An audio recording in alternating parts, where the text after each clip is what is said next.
приказни од тајната градина.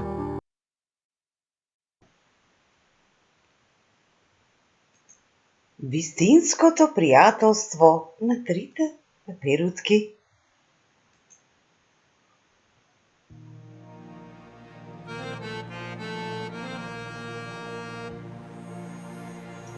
Марко живееше во една куќа со голема градина. Градината беше многу убава и полна со многу цвеќиња. Околу цвеќињата имаше жива ограда и многу зимзелени дрвја.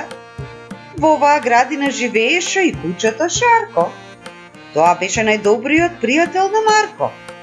А токму во оваа градина малиот Марко го поминуваше секој ден кога беше слободен и кога не одеше во градинка.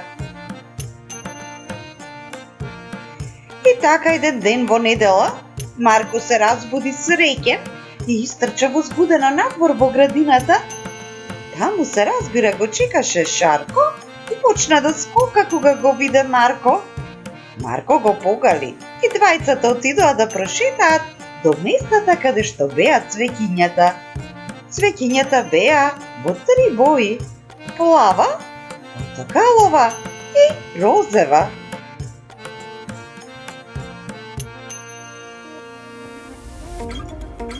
Плавите цвеќиња растеа заедно на едно место, розевите од другата страна, а портокаловите во средина на градината. Сонцето светеше и даваше посебна убавина на градината. И тогаш детето Марко и кучето Шарко ги приметија трите пеперутки како летаат весело околу цвеќињата. Едната пеперутка беше со плава боја, другата со портокалова, а третата во розева боја. Тие многу се радуваа на убавиот пролетен ден и одеднаш почнаа да зборуваат. Кога ги слушна Марко дека зборуваат, веднаш се скри позади зелената ограда.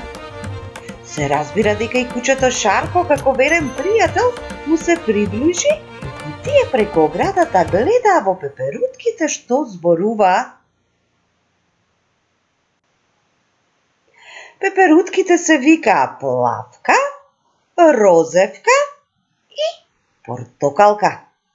Тие се смееа и играа преубав танц под сончевите зраци. Ајде, Плавка, играј како мене, и викаше Розевка. А Портокалка дополнуваше: сите три да играме заедно, зашто така нашата игра е најубава. Но одеднаш времето се промени, па дојдоа облаците, го покрија сонцето и почна да врне. Тие се исплашија дека дождот ќе им ги намокри крилцата, па сите три се упатија кон розевите цвеќиња. Но розевите цвеќиња им рекоа: ти, пеперутке Розевка, имаш иста боја како нас и затоа може да останеш под нашите цветови, а вие другите пеперутки не може да останете. Но трите пеперутки рекоа: ние сме пријателки и нема да се разделиме, па одлетаа до плавите цвеќиња. Но кога стигнаа таму, плавите цвеќиња им рекоа: ние имаме место само за тебе, пеперутко Плавка, зашто ти си плава и убава како нас. Ајде, скри се под нашите цветови. Што? Рече Плавка. Ама јас имам уште две пријателки и само заедно може да бидеме среќни. И тие продолжија да летаат до портокаловите цветови. Но и портокаловите цветови беа себични и лоши и го дадоа истиот одговор: Портокалке, дојди под нашите цветови и скри се од дождот, рекоа портокаловите цветови. Но пеперутката Портокалка, иако беше со намокрени крилца, се исправи пред цвеќињата, а им рече: ние трите сме пријателки, или заедно ќе не примите, или не мора да дојдам кај вас.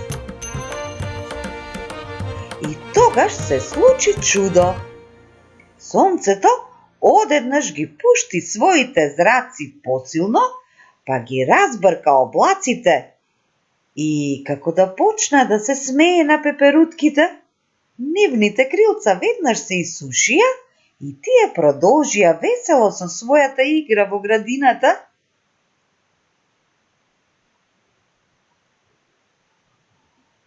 А цветовите засрамено ги наведнаа своите глави.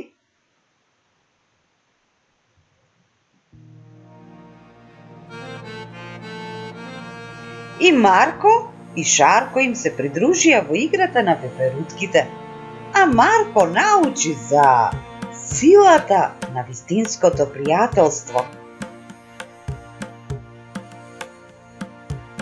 Оваа приказна е направена за правилен развој на нашите деца.